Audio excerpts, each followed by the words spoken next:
Bom dia, pessoal. Vamos começar nossa segunda videoaula sobre adubação orgânica. Acompanhe. Em relação aos nutrientes na matéria orgânica, o adubo orgânico, ele tem todos os nutrientes? Será que ele tem? Que aí não precisa colocar mais macro e micro? Então, gente, na adubação orgânica, a nutrição ela é completa, sem necessidade de buscar complementos nutricionais. Por isso que é bom a gente utilizar adubos orgânicos. Considerando o relevante papel do solo no suprimento de nutrientes às plantas, a aplicação dos fertilizantes orgânicos resulta no aumento da disponibilidade de todos os macro e micronutrientes fornecidos pelo solo. Então, outro nutriente como carbono, hidrogênio e oxigênio são fornecidos pela água e pelo ar. Então, a possibilidade de desrespeitar aquela lei do mínimo é muito menor. Qual é aquela lei do mínimo? Aqui nesse baúzinho, lembra lá? Quando todos os nutrientes estão de forma adequada para a planta ela consegue completar o seu ciclo de vida. Mas aí quando tem problema aqui, tem pouco nitrogênio ou pouco potássio, acontece isso aqui. Acontece um colapso na planta e ela não consegue completar o seu ciclo de vida, que é essa lei do mínimo, tá? Então, a possibilidade de desrespeitar essa lei do mínimo é mínima, como o nome diz, é mínima. Por quê? Porque o adubo orgânico ele é completo.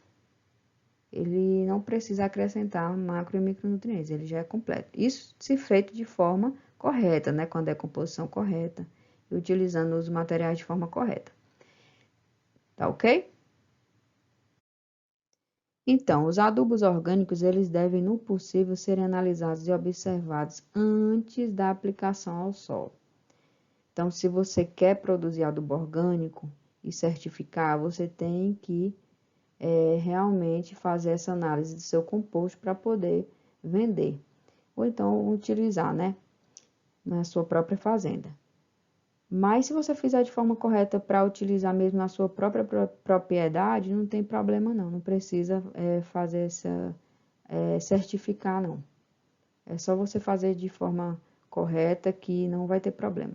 Então, o teor de umidade, o teor de nutrientes e quanto à presença de contaminantes químicos, metais pesados, principalmente sementes de ervas invasoras e biológicos, como agentes patogênicos, pode vir a acontecer no seu adubo orgânico. Então, tem que tomar muito cuidado. Então, por esta razão, quando adquiridos adubos orgânicos de fora da propriedade, precisa ser comunicado à certificadora. Então, você tem que ver a certificação desse adubo, de onde é que está vindo. Se realmente você quer produzir de forma consciente com alta produtividade. Em relação aos adubos orgânicos líquidos, que são os biofertilizantes, pode ocorrer as mesmas variações de teor de nutrientes e contaminantes. O zinco, cobre, arsênio, chumbo, mercúrio e alumínio são alguns dos metais pesados que podem vir junto com esse adubo. Então, para os resíduos vegetais, as variações ocorrem devido à espécie da planta, da idade e da fertilidade do solo. Aqui, no caso, adubo verde, né? Nos resíduos animais, os estercos, varia com a espécie animal, se é o boi, se é o caprino, se é a galinha, com o tipo de criação, se está criando só com a ração, ou então com capim, com a alimentação utilizada, com o processo de coleta e com as condições de armazenagem. Tudo isso vai interferir na hora da qualidade do seu adubo. Tá certo, gente?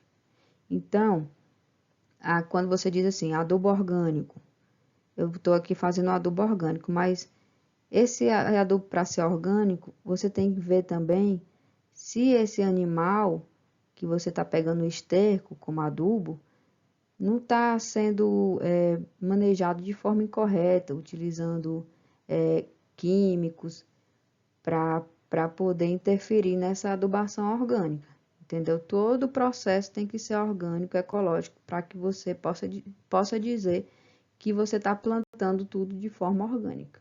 Não é só você não utilizar agroquímicos, e sim também tem que ver a procedência de tudo isso. Em relação à concentração dos nutrientes na matéria orgânica, comparado ao adubo químico, o conteúdo ele é bem menor. Então, o conteúdo de nutrientes nos fertilizantes orgânicos é baixo comparado. Então, gente, deve-se atentar para o fato de que as quantidades de adubos orgânicos a serem aplicados são muito elevadas. Então, você acaba aplicando um pouco mais não, né? Até mais, para poder conseguir aquela recomendação de nutrientes recomendada mesmo para uma produtividade esperada, aumentando os custos de produção.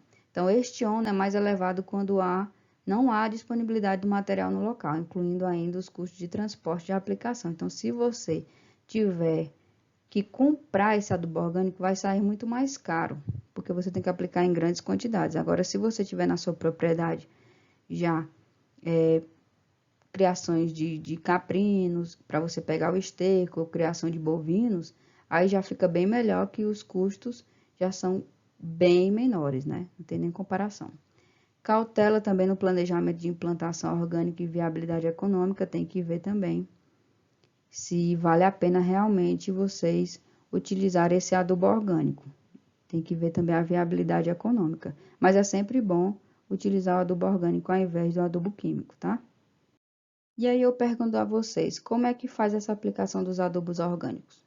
Tem que ser com antecedência, antes da semeadura, nas covas, sulcos ou covas de plantio, e a seguir a gente tem que molhar com irrigação, porque senão não vai depender, não vai adiantar de nada. A mesma coisa com a adubação química, tem que também irrigar. Então, a relação CN maior que 30, no caso das gramíneas, o prazo superior é a 30 dias. A 30 dias de 30 dias de antecedência você tem que fazer essa adubação. Já quando a relação CN é menor que 25, lembra lá que eu falei da relação CN compostagem, né? Quando tem os adubos e leguminosas, pode ser dias antes no plantio ou em cobertura. Então, você aduba antes do plantio, quando você utiliza mais essas adubações verdes, adubação com leguminosa. Incorporação dos adubos orgânicos reduz a perda do nitrogênio por volatilização e é de crucial importância na adubação com fósforo, pois esse nutriente é de baixíssima mobilidade do solo.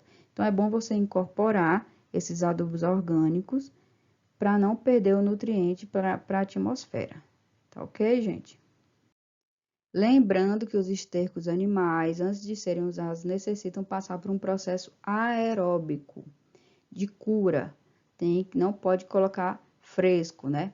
Então, ele tem que passar por um processo de cura ou de fermentação. Nesse processo, que dura mais ou menos 60 a 90 dias, há a produção de grande quantidade de calor e depois de processados, resíduos animais podem ser aplicados no dia do plantio ou próximo deste.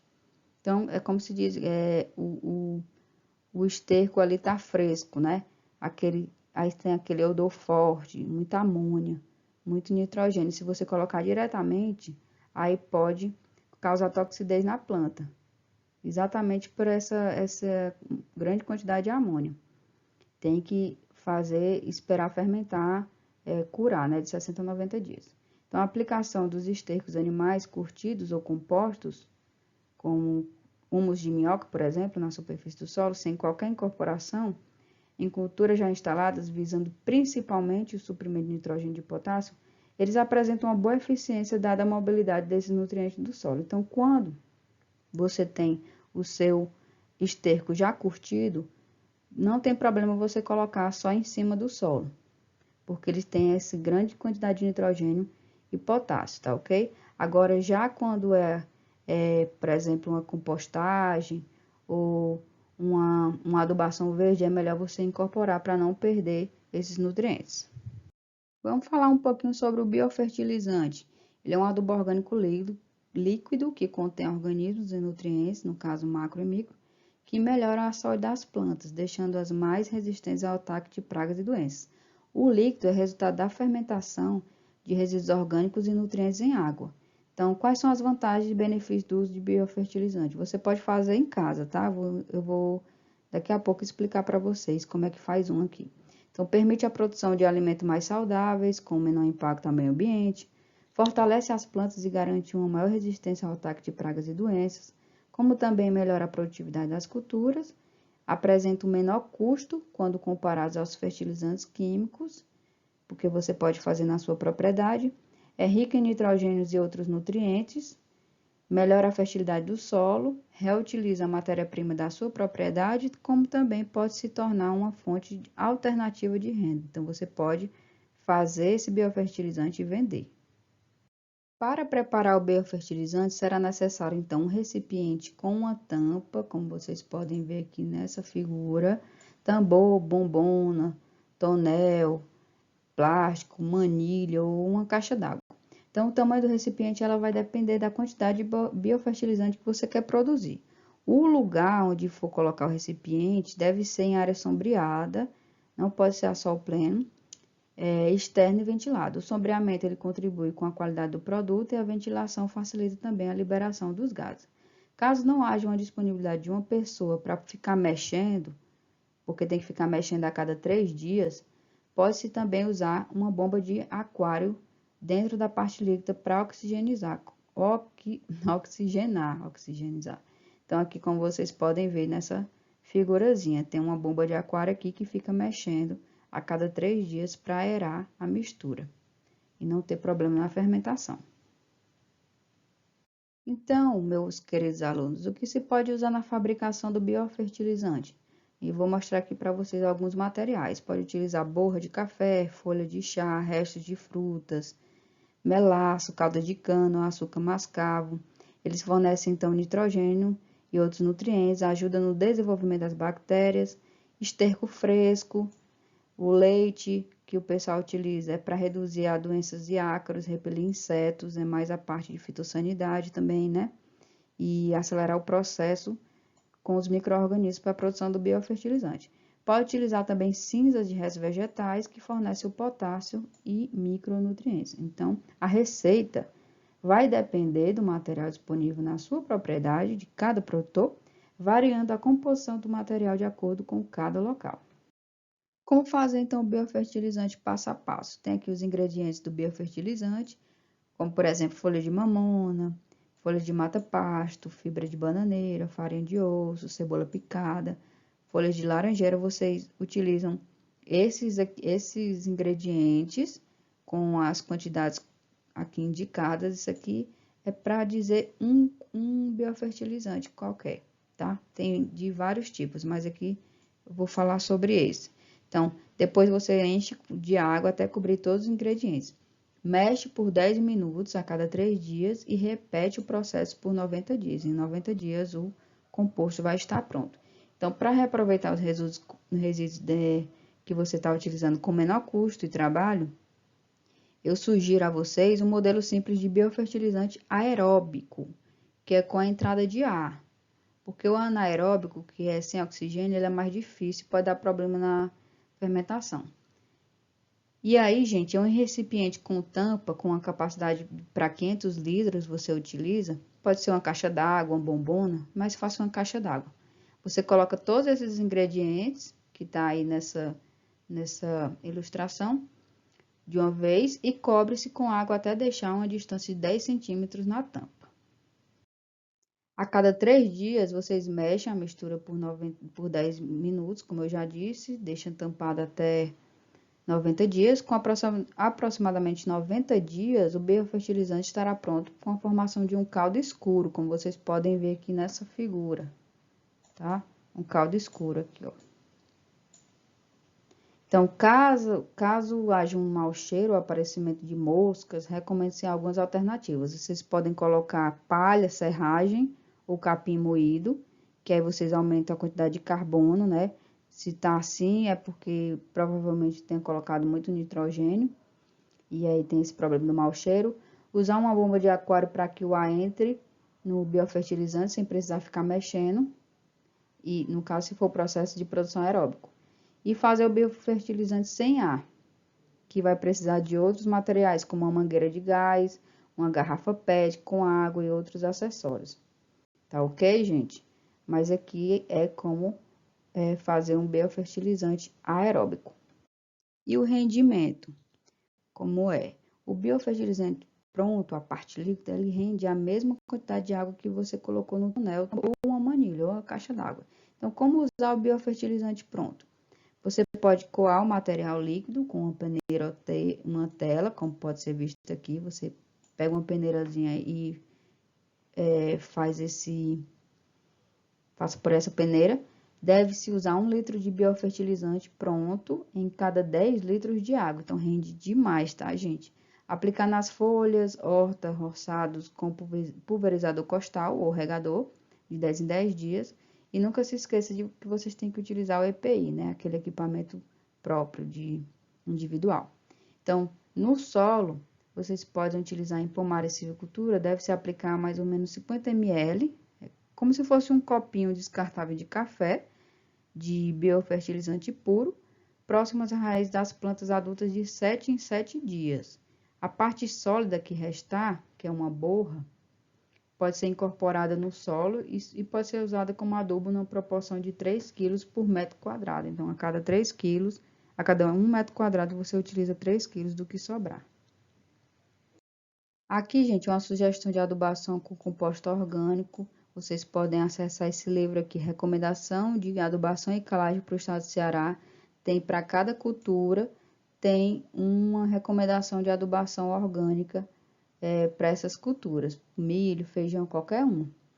Eu vou disponibilizar para vocês no Classroom esse PDFzinho desse livro, ele é ótimo. Também tem a parte de adubação química, muito bom.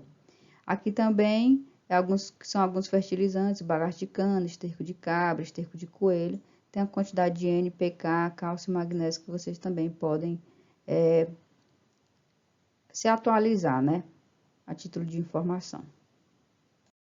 Finalizamos o nosso assunto de adubação orgânica e espero que tenham gostado. Qualquer coisa, estou lá na classe virtual e também nos grupos de WhatsApp.